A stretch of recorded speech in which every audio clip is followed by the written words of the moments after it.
సంఖ్యాకాండం 20వ అధ్యాయం 11వ వచనం. అప్పుడు మోషే తన చెయ్యి ఎత్తి 2 మార్లు తన కర్రతో ఆ బండను కొట్టగా నీళ్లు సమృద్ధిగా ప్రవహించెను. సమాజమును పశువులను త్రాగెను. మోషే అవిధేయత చూపినప్పుడు నీరు ప్రవహించిందా? అవును, ప్రవహించింది.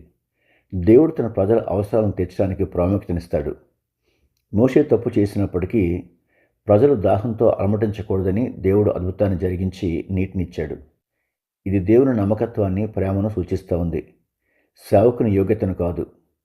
ఒక వ్యక్తి దేవునికి అవిధేయుడిగా ఉన్నప్పటికీ అతని పరిచర్య నుండి ఆశీర్వాదాలు ప్రవహించవచ్చు, అద్భుతాలు జరగనవచ్చు.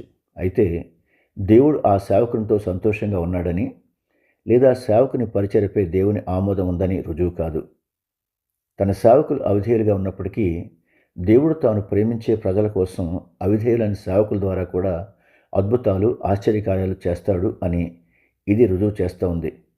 తరువాత దేవుడు మోషేతో వ్యవహరించినట్టుగానే ఈనాటి సేవకులతో కూడా దేవుడు తర్వాత అలాగనే వ్యవహరిస్తాడు.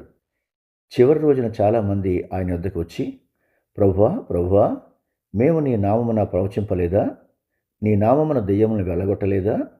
నీ నామమున అనేకమైన అద్భుతములు చేయలేదా అని చెబుతారని యేసు చెప్పాడు. అదంతా నిజమే. ప్రజలు స్వస్థత పొందారు మరియు ఆశీర్వదించబడ్డారు మరియు విడుదల కూడా పొందారు. కానీ ప్రభువు ఆ బోధకులతో ఏమన్నాడో జ్ఞాపకం తెచ్చుకోండి. నేను మిమ్మల్ని ఎరుగను, అక్రమం చేయవాలారా నా ఎదురు నుండి పొండని చెప్పాడు.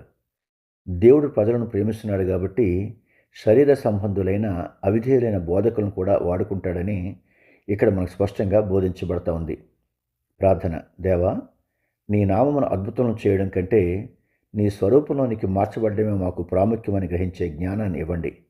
ఈ ప్రార్థన విన్నందుకు వందనాలు చెల్లిస్తూ యేసుక్రీస్తు అతి పరిశుద్ధ నామమున అడుగుతున్నాం తండ్రి. ఆమెన్.